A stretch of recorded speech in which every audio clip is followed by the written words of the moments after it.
tense but altogether a harmonious and a successful meeting. The words of Trade Minister Paula Gopee-Scoon as she described the talks between government and the Oilfields Workers Trade Union on Petrotrin.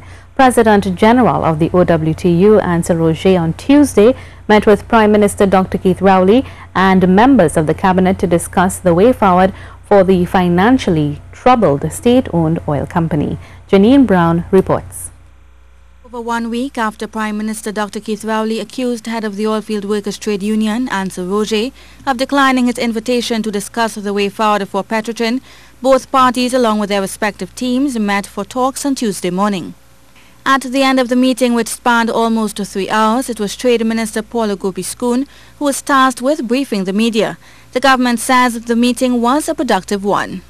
The union recognizes and has accepted that the company needs to be restructured, and if not reorganized and reconfigured, it will die a natural death. But how that restructuring rolls out is where the divide arises. For example, she said, while government understands the union's concerns of job security for its members, the government must consider the wider picture. We cannot think only of the business of the workers. It's important to the process going forward. However, the major community that we must take into account is the tax-paying community of Trinidad and Tobago. Regarding Petrotrin's US $850 million bond that matures in August 2019, Minister Gopee-Scoon said it was not her place to comment extensively on how the bond would be repaid. She did, however, have this to say. To a large extent, Petrotrin has to stand on its own, and that's as far as I'm willing to go with it. Petrotrin's board is expected to deliver to the OWTU recommendations from analysts McKinsey & Company and Solomon & Associates, the firms hired by government to provide a strategic review of the company. These recommendations were submitted to the cabinet last Thursday. Janine Brown, C News.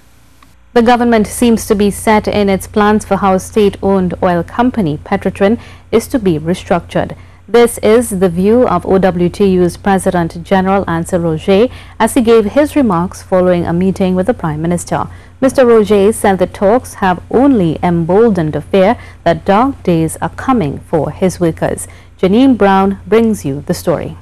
Well, after an almost 3-hour meeting with the Prime Minister, President General of the Oilfields Workers Trade Union, Ansel Roger, says he walked out of Tuesday's meeting without much more answers than he had when he first walked in.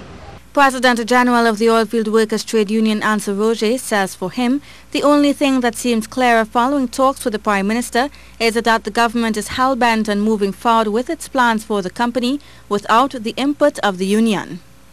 Mr. Roger says several talking points in Tuesday's meeting have left him and his team feeling suspicious. For one, he says that the Prime Minister could not expand on how the restructuring of Petrotrin will take form. Is it going to be divided into 4 operational areas consistent with the memorandum of agreement? He did not answer that. He said that the board will communicate with us, and in that communication the board will tell us. It seems that a decision has already been taken, sanctioned by the government, and they are now coming to inform us. The union says it has been requesting a meeting with Petrotrin's board since April 3rd, when it signed a memorandum of agreement with the board to chart the way forward for the company. Since then, there has been no meeting of both parties. Mr. Roger says that the fact that the government has already received the recommendations before the union creates the idea that the union will not have a chance to offer input. If this is the case, the union leader fears job cuts are inevitable. That we just inform the workers that if there was ever need to pray, it's now. Because the Prime Minister continued to hint about it will be painful. Yeah? And that we want workers to take good note of. Mr. Roger says it's with this fear that the union's plan to host a press service outside the Prime Minister's residence in St. Anne's this coming Sunday must go on. Janine Brown, C News.